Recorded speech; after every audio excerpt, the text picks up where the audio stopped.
Welcome back to the chemical kinetics topic. We were studying first order and zero order reactions with respect to the velocity constant expression as well as the half-life of the first order and zero order reactions. Now let us continue again in case of this first order reactions. Okay, first order reaction. We shall continue with half-life again. So we know that half-life of the first order reaction, that is T half, is a constant. That is, it is given as 0.693 divided by K for a first order reaction. Since K is a constant at constant temperature, so this half-life of first order reaction is also a constant. That means for every half change, the time taken is the same value. Suppose I start with some initial concentration A. At half-life, at one half-life, the time required will be, the concentration remaining will be A by 2. For another half-life, the concentration will remain as A by 4. Remaining concentration is A by 4. Similarly, when you take this third half-life, the concentration remaining will be A by 8. So similarly, if you continue, if you write this as 2 to the power 1, this will be 2 to the power 2, this will be 2 to the power 3, A by 2 to the power 3. Similarly, if you continue for n number of half-lives, the concentration remaining will be A by 2 to the power n times. So whatever is the initial concentration, the concentration remaining after n half-lives will be equal to A by 2 to the power n times. So that is with respect to the first order reaction. Then let us say, for example, suppose I start with 100 moles. If a half-life of a reaction is 2 minutes, then what will be the number of the concentration remaining after 32 minutes? After 32 minutes. So this 32 can be written as 2 to the power 3 is 8, 2 to the power 4 is 16, 2 to the power 5 is 32. So the concentration remaining will be, after 5 half-lives, the concentration remaining will be 100 divided by 2 to the power 5. 32 minutes corresponds to 5 half-lives. So after 5 half-lives, the concentration remaining will be 100 by 2 to the power 5. So 2 to the power 5 is actually 32 minutes correspond to 2 to the power 4 is 16, 2 to the power 5 is, okay, it is 100 divided by 32. Here there may be confusion with respect to 2 minutes and 2 to the power 5. Suppose I start with initial concentration A. Suppose half-life of a reaction is 30 minutes if it is a first order reaction. Then after let us say, for example, 240 minutes, what will be the concentration remaining? 240 minutes corresponds to 30, 60, 90, 200, it is actually 8 half-lives. Okay, 8 half-lives. T half n is equal to 8. Because 30, you will be getting 8 such parts. Therefore, number of half-lives is equal to 8. N is equal to 8. Therefore, the concentration remaining after 240 minutes, the concentration of the reactant is equal to A divided by 2 to the power 8 times.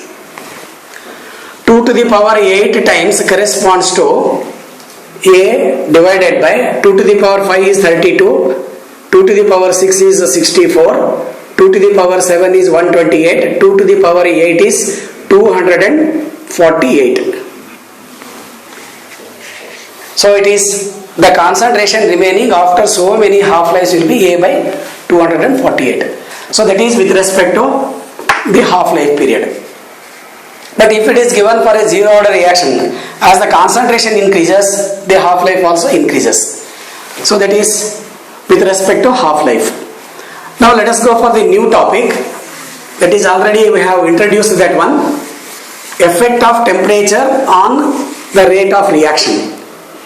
This we have studied as a factor of factors affecting the rate of reaction, effect of temperature.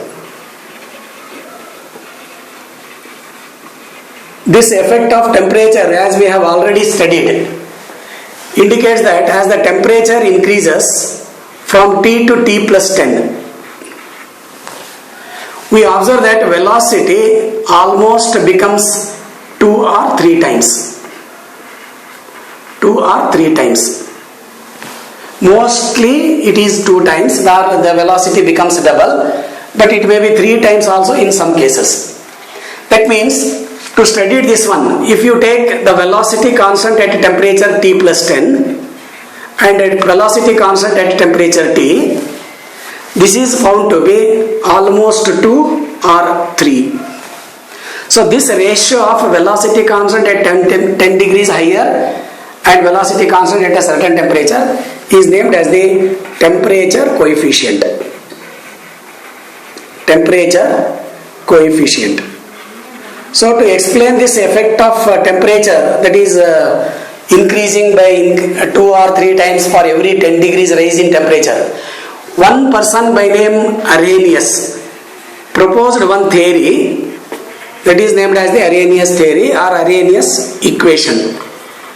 This is not derived, in fact, it is actually suggested. You remember that. That means he arbitrarily explained the effect of temperature on the rate of the reaction by considering this Arrhenius equation. Suppose I take this Arrhenius equation in the form of velocity constant K.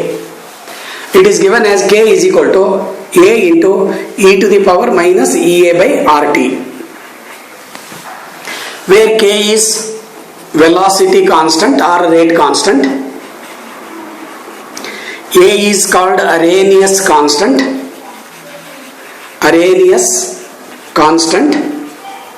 and EA is called energy of activation,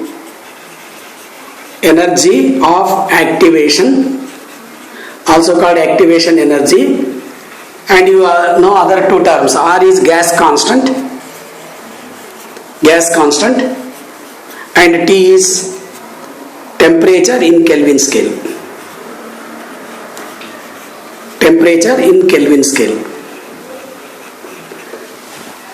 But here there is one more factor, that is e to the power minus EA by RT. This e to the power minus EA by RT is given as fraction of molecules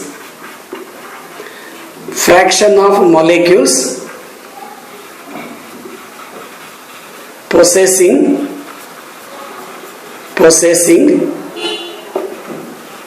energy of activation. So to understand this energy of activation or to understand this Arrhenius equation, first we should understand what is means by this energy of activation. When we consider a reaction, all molecules will not take part in the reaction. Say for example, I am having a reaction A giving rise to B. If I start with some 100 molecules of A, all molecules will not possess similar energy. Some molecules possess higher energy, some molecules possess lower energy. Those molecules possessing lower energy will not participate in the reaction. Only those having sufficiently higher energy will take part in the reaction. So how to understand how many molecules are possessing energy for the participation in the reaction? So that we can understand by considering this Arrhenius equation. Suppose you consider this energy versus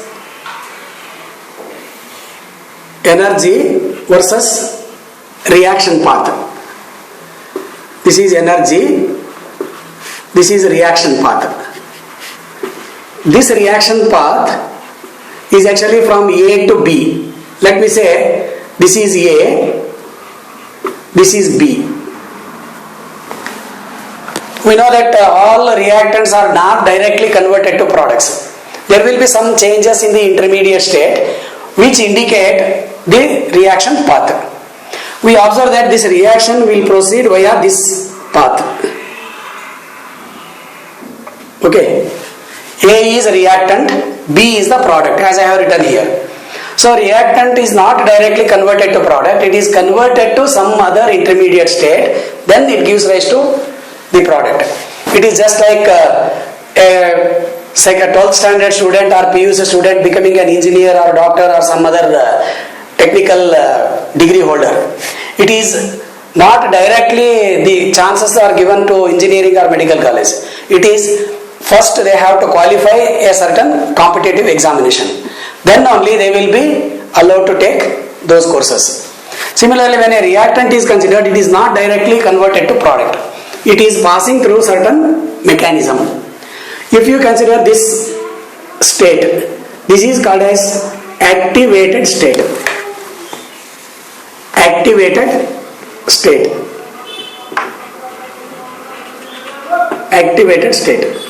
This energy possessed by the activated state is called the threshold energy. Threshold energy. The energy possessed by the activated molecules is called as the threshold energy. It is given as ET. Assume that this is the reactant energy. Average energy of all reactant molecules. Before being converted to products, they have to absorb certain amount of energy to reach this activated state. So if you write the difference in the energy between these two states, this energy is named as energy of activation, EA. A reactant, before being converted to product, must absorb a certain amount of energy to give rise to activated state. These molecules in the activated state will possess energy that is called as the threshold energy. The difference in the energy, that is threshold energy and reactant energy, is called as the activation energy. Energy of activation is the energy possessed by the molecules before taking part in the reaction, or it is the energy difference between the activated state and the reactant state. So to explain this one, he considered the equation K is equal to A into e to the power minus EA by RT. Assume that this is the reaction in the reverse direction. Then this can be considered as the energy of activation for the reverse reaction. So how to calculate that energy of activation? How to calculate the fraction of molecules possessing energy of activation? We shall take up in the next video.